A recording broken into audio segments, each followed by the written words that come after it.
I think when you listen to Kenny Dillingham, after the game, taking accountability for the idea that, hey, like, I had us in cover zero blitzing on that play, and Quinn checked out of it, and I got to do a better job as a head coach. I love that from Kenny. Huge mistake. It is, and I think Kenny Dillingham is someone who obviously is 34 years old.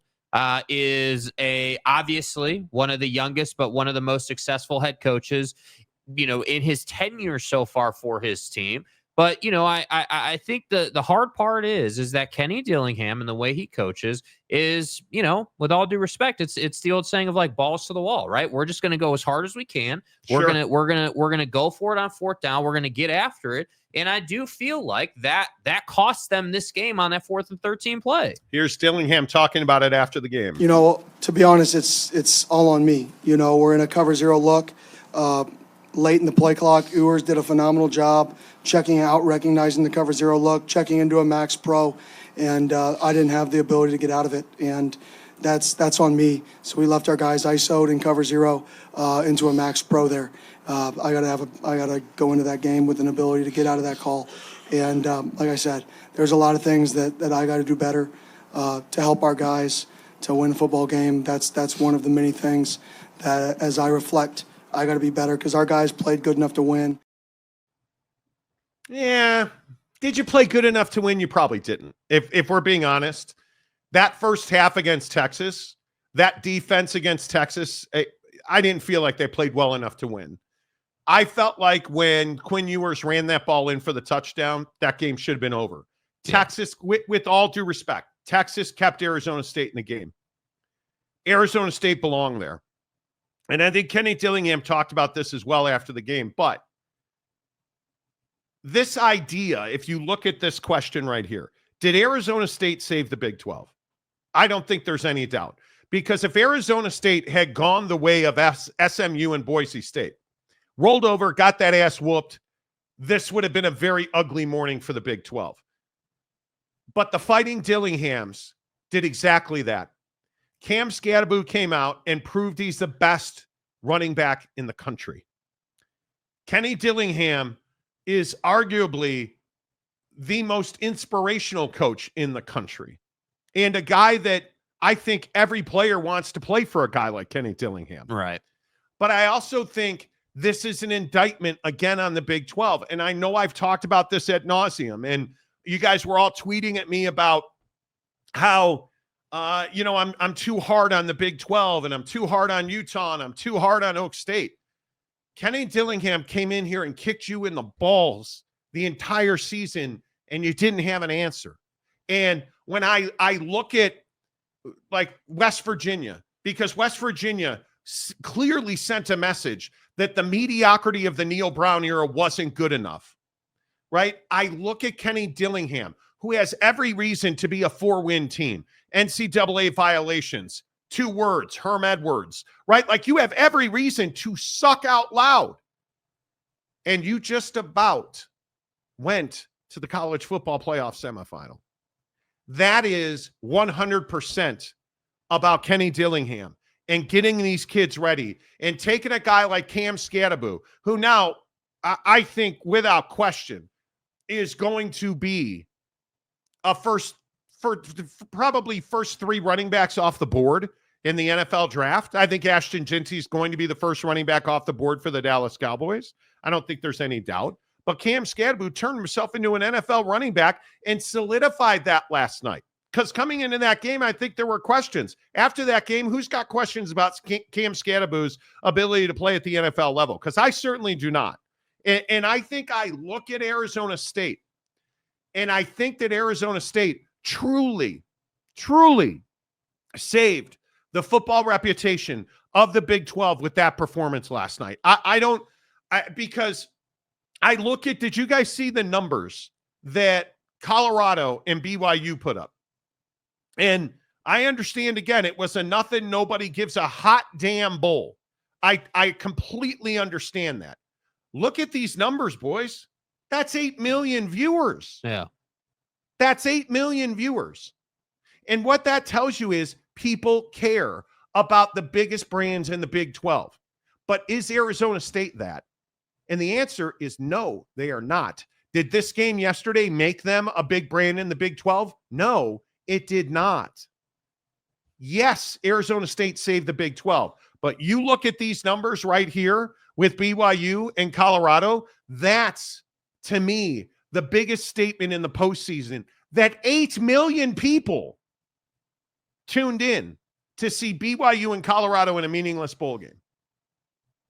That tells me that there is strength and power in Big 12 football. Yeah, I mean, I think at a minimum, the Big 12 needed the Arizona State story for sure. And No I doubt. think, for next season, if you said, hey, like, who are not the best teams, I'm not saying who's the best team. I'm saying who are the biggest brands in the Big 12? Yeah, I mean, I would like to think it's probably 4 teams. It's probably, you have to have ASU there because of how far they got this year and how much success Kenny has had and his ability to recruit and the way he just goes about that process. So he's going to have talent. Love the way he coaches. So ASU's got to be one of the bigger brands. I don't know if they're the biggest, but I would have Arizona State, BYU, Colorado, and at some point, I would think Utah comes back to life. I get it. They had a horrible year.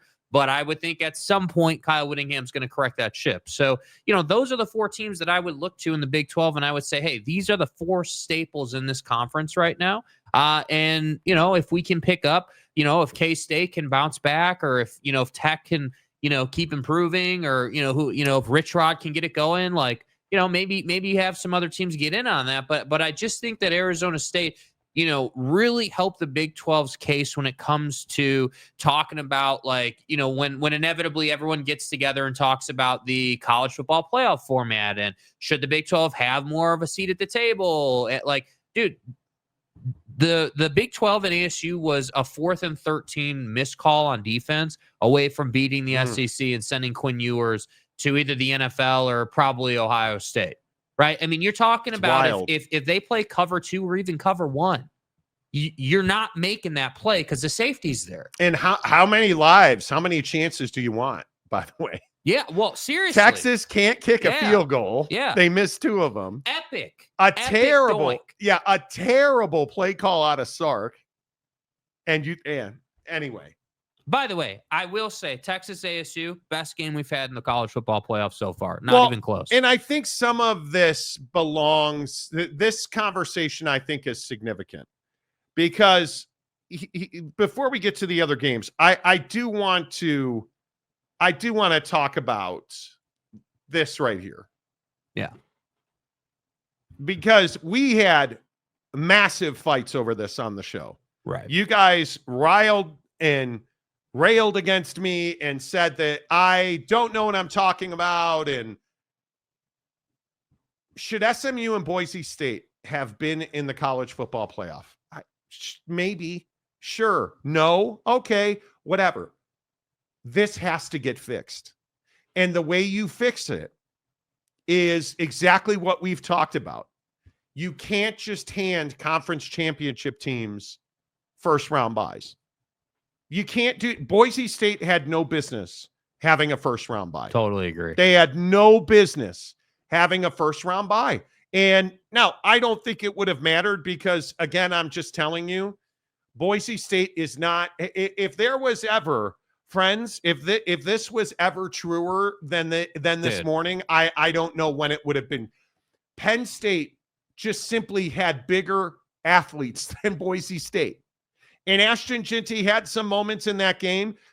That was the biggest ass kicking I've ever seen that kid take. Yep. And if you go back to what we've talked about on the show, which was Ashton Ginty beat up on a bunch of dudes that had no business being on the same field as him all season long. They didn't play anybody outside of Oregon, which was week 2. Then you show up against Penn State after a bye week, and you were never in that game. And we're sitting here talking about Drew Aller, who's an average-ass quarterback any way you slice it. He carved you up. Yep. He carved you up, plain and simple. What did I tell you about Indiana? Indiana didn't belong in the college football playoff. But Indiana certainly was more deserving of a first-round bye than Boise State. Yep. Right? Like, you look at SMU, and I know, oh, Monty, you just hate SMU. Okay, cool. They got that ass whooped. Yeah, and I feel Come like it's on. not hard to say, hey, BYU would have put in a better performance than SMU did. I felt But don't open up the can of worms. Well, but here's the deal though. Like at some point we have to be able to say, like, if we're going to sit here and say that these two teams got exposed, and let's call it three teams because I think Indiana got exposed too. At some point we have to say, well, again, they shouldn't have been there. Like at some point it has to be. But they were, and we can. I think the hard part here is, like, everybody's talking about Alabama, for instance. Do you really think that's the same team that was on the field for their bowl game? Do you really think that's the same team that played November football? Do you think that's the same team that played all year at Alabama? It was clearly not. These big brands losing in meaningless bowl games means nothing. It means nothing. And if you think Travis Hunter's not going to be the number one pick in the draft because BYU thumped Colorado, you're out of your mind. These bowl games, while significant, and I understand NIL deals make these kids play, do you really think that somehow, some way, Cam Ward should have played all 4 quarters of that game? Come on. When we look at the college football playoff, we can sit here and we can be revisionist in history. I'm not here for that today. Boise and SMU were in. SMU and Boise State should never have been anywhere near the college football playoff. Okay, great. The system's in place. They got in. Boise shouldn't have had a first-round bye. Simple as that. And Penn State shouldn't have gotten the free pass of SMU and Boise State. You have to tweak this. Yeah, but that's what happens when you put soft teams in. Yep. Well, you're always going to have a G5 in. Yeah. Always. But you can't have multiple G5s in. And again, I think when you look at the bracket and you say to yourself, okay, we can sit here and we can play the game of who belongs in and who doesn't. Right? But you've got to change. You've got to change the early rounds because, folks, these teams right here, outside of Boise State, you're going to get Texas and Ohio State, Penn State, and I think Georgia. But even if it's Notre Dame, did the outcome was it really impacted? Are we going to get probably 4 of the best teams in the country playing for the national championship? We are. Who here is really missing? Oregon got their ass beat. Had their chance. They're in no way, shape, or form one of the 4 best teams in the country. Yeah. The college football playoff at the end of the day is going to net us likely the 4 best teams in the country. Does that mean that it should just be left alone? No. What it means is it should be tweaked. It should absolutely be tweaked so that you are ranking the teams 1 through 12. As simple as that. Not, hey, the 4 conference champions, the 4 highest ranked conference champions get a bye. You got to take that. You got to take that component out because that's bad for the on-field product. In no way should Boise State have had a first round bye. Yeah, I just think that, what my opinion is that Boise State was a hype team. That's what they were. You had one guy who everyone loved and everyone got behind, but you had no business being on the same field as Penn State. And that's what's hard for me is I'm literally sitting here watching this game and I'm like, dude, we're watching a scrimmage right now. You're getting dominated up front on both sides of the football. Drew Aller's carving you up. Ashton Ginty, the greatest thing we've ever seen in running back country, somehow isn't the greatest thing we've ever seen in running back country when he actually plays P4 opposition. Like, who knew? I know it's rocket science. When you play NFL caliber talent in college football, you're not the same guy. And somehow Cam Scatabo is the same guy. So to me, it's Cam Scatabo. I look at it and Scat, the offensive MVP of the losing team, showed you what it really is. And it annoys me so much that Boise State fan and Boise State hater has disappeared off of Twitter.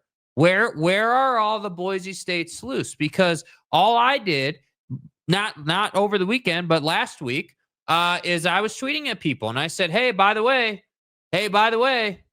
bro, you were out here cursing at me on Twitter, and now you're nowhere to be found. And that's my problem with the college football playoff. I don't like that we have a system that puts fans in a position where a team that has no business having a bye, and in my opinion, should not have gotten in. My opinion, I know they got in. My opinion is they shouldn't have gotten in based on who you didn't play, and you lost the only team that matters. You don't have any way to say you should have been Furthermore, there's no argument to be made that Come the on. ACC deserved 2 teams in the college football playoff. Agreed 1,000%. The Big 12, the Big 12 is the aggrieved party. Yeah, can we now say that Colorado and BYU are better teams than SMU and Boise State? I don't think there's any doubt that BYU should have been in the college football playoff.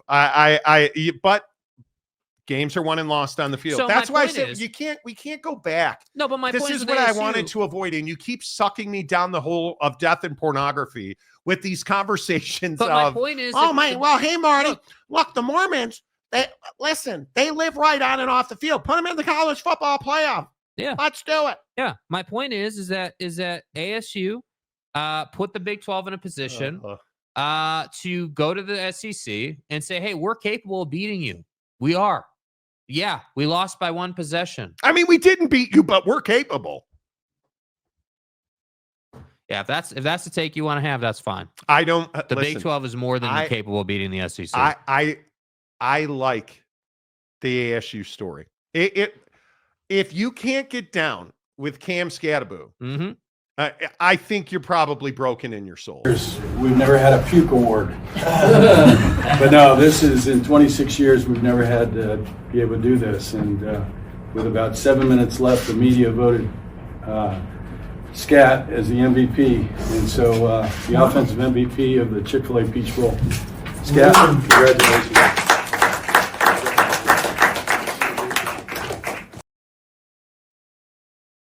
I mean, he is a Cam Scatterbo.